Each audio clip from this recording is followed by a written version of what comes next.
ప్రముఖ choreographer Johnny master case ఇప్పుడు సంచలనంగా మారింది. తన దగ్గర పనిచేస్తున్న ఓ మహిళా కొరియోగ్రాఫర్ మీద లైంగిక వేధింపులకు పాల్పడిన కేసులో జానీ మాస్టర్ వ్యవహారం ఫిలిం ఇండస్ట్రీలో కలకలం రేపింది. టాలీవుడ్లో దుమారం రేపుతున్న ఈ కేసులో కీలక పరిణామం చోటు చేసుకుంది. జానీ మాస్టర్ను సైబరాబాద్ పోలీసులు అరెస్టు చేశారు. గోవాలోని ఓ లాడ్జ్లో అతన్ని అదుపులోకి తీసుకున్నారు. అక్కడి కోర్టులో హాజరుపరిచాక హైదరాబాద్కు తీసుకొస్తున్నారు.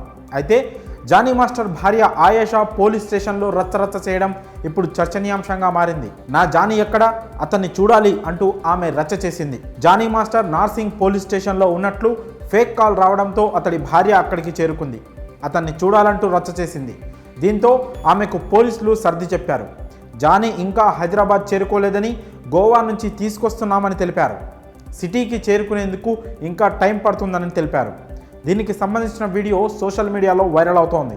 ఈ విషయంపై ఆమె స్పందిస్తూ మీడియాతో మాట్లాడేందుకు నిరాకరించిన ఆయేషా జానీ మాస్టర్ను పిఎస్కే తీసుకొచ్చినట్లుగా తనకు ఫేక్ కాల్ రావడంతోనే కనుక్కునేందుకు ఇక్కడికి వచ్చానని చెప్పింది. అయితే జానీ మాస్టర్ అరెస్టుకు ఆమెనే కారణమని కూడా వార్తలు వస్తున్నాయి.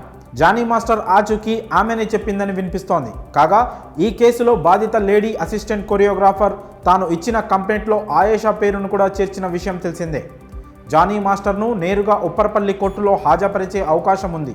కాగా తనపై అతడు పలుమార్లు అత్యాచారం చేశాడంటూ లేడీ అసిస్టెంట్ కొరియోగ్రాఫర్ ఇచ్చిన కంప్లైంట్ మేరకు నార్సింగ్ పోలీస్ స్టేషన్లో ఆదివారం కేసు నమోదైన విషయం తెలిసిందే. బాధితురాలు రాయదుర్గం పిఎస్లో ఫిర్యాదు చేయగా 0 ఎఫ్ఐఆర్ కింద నమోదు చేసి నార్సింగికి బదిలీ చేశారు. ఆ తర్వాత పోక్సో యాక్ట్ కింద కేసు రిజిస్టర్ చేశారు. జానీ మాస్టర్ కోసం వెతుకులాట మొదలుపెట్టారు. బెంగళూరులో అతడు ఉన్నట్లు వార్తలు వచ్చాయి.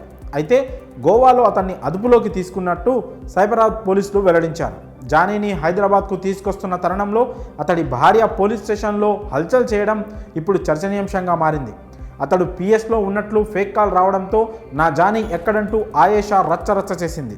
మరి ఈ మొత్తం వ్యవహారంపై మీ అభిప్రాయాలను కామెంట్స్ రూపంలో తెలియజేయండి.